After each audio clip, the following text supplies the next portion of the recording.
क्षत्रिय समाज द्वारा लगातार जगह जगह सभाएं की जा रही हैं, विरोध प्रदर्शन किया जा रहा है, क्या पूरा मानना है? तो मानिए कि क्षत्रिय समाज वर्तमान परिस्थिति में विगत 10 साल से, लगभग 10 साल से एक व्यक्ति विशेष द्वारा प्रताड़ित किया जा रहा है। व्यक्ति विशेष के समाज के द्वारा प्रताड़ित किया जा रहा है।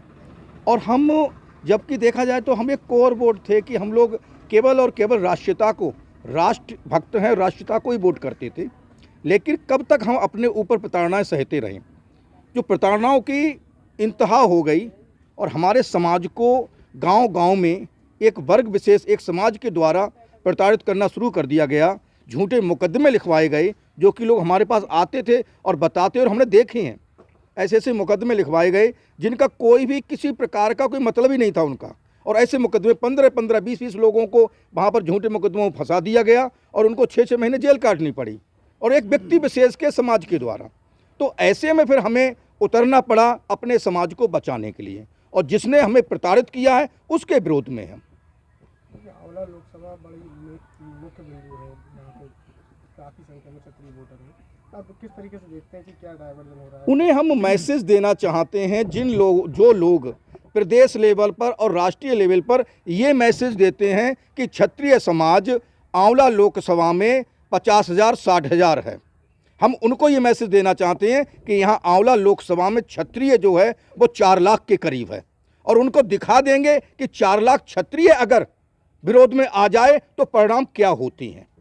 जो उनका एक हमारे प्रति बिल्कुल कहते हैं नज़रिया ऐसा रहा कि हाँ, अरे हम तो उनके हैं ही, वो तो किसी को भी खड़ा कर देंगे और हम उनके साथ चले जाएंगे। ये हम दिखाएंगे कि अगर हमारी उपेक्षा करोगे तो आपको परिणाम क्या भुगतने होंगे। जिस तरीके से बिलोर में कल मीटिंग का आयोजन किया गया था, काफ़ी संख्या में वहाँ लोग दिखाई दिए, तो उस विषय में क्या कहेंगे? उस विषय में, क्योंकि उस दिन मैं वहाँ नहीं पहुँच पाया था, वहाँ किसी कारणवश मैं दूसरे काम में गया हुआ था, लेकिन मुझे सूचना मिली थी कि वहाँ पर समाज के लोग गए थे वहाँ पर, और लोगों से मीटिंग बैठ के बात करी थी।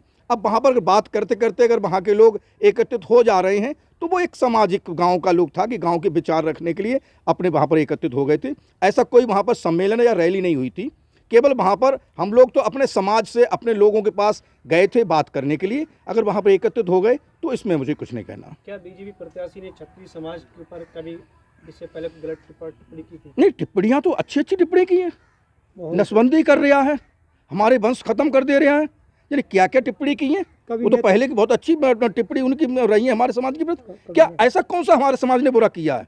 हमारा समाज सर्व समाज को लेकर चलता है, हर समाज के साथ। ठाकुरों की अपनी व्यक्तिगत कोई लड़ाई नहीं होती है, लड़ाई होती है गरीब और दबे हुए व्यक्ति के लिए, वो हमेशा खड़ा रहता है। गांव में अगर अपने सगे भाई से अगर किसी गरीब व्यक्ति की लड़ाई होती है तो अपने भाई के संग नहीं खड़ा होता है, उस गरीब व्यक्ति के साथ खड़ा होता है। वो होता है क्षत्रिय, वो होता है ठाकुर। हर समाज को लेकर चलता है, हिंदू मुसलमान उसे कुछ मतलब नहीं है। गरीब दबे हुए के लिए क्षत्रिय खड़ा होता है, ये खून में है। कल बसपा प्रत्याशी ने भी अवसर दिखाया, बड़ बोल रहे हैं। ऐसा वो तो एक्चुअली क्या है, वो एक कठपुतली समझ लीजिए, वो उनको उतारा गया है वोट काटने के लिए, और इस वजह से वो अर्गनल बातें करेंगे जिससे कि उनको भ्रमित तो करे, कुछ समाज को, अपने समाज को भ्रमित करके कुछ वोट पा जाएं। लेकिन उनका समाज समझदार है और उनको मालूम है कि ये केवल वोट कटवा है, केवल वोट काटेंगे, और इस वजह से उनको लाया गया है। तो उन पर टिप्पणी कोई करना नहीं चाहता। चुनाव में क्षत्रिय समाज किसको समर्थन कर रहा है? क्षत्रिय समाज अधिकतर उस व्यक्ति विशेष के विरुद्ध है जिसने हमारे समाज को प्रताड़ित किया है, और इस वजह से उस व्यक्ति विशेष के लिए जो हरा रहा होगा, जो फाइट दे रहा होगा, हम उसके साथ हैं।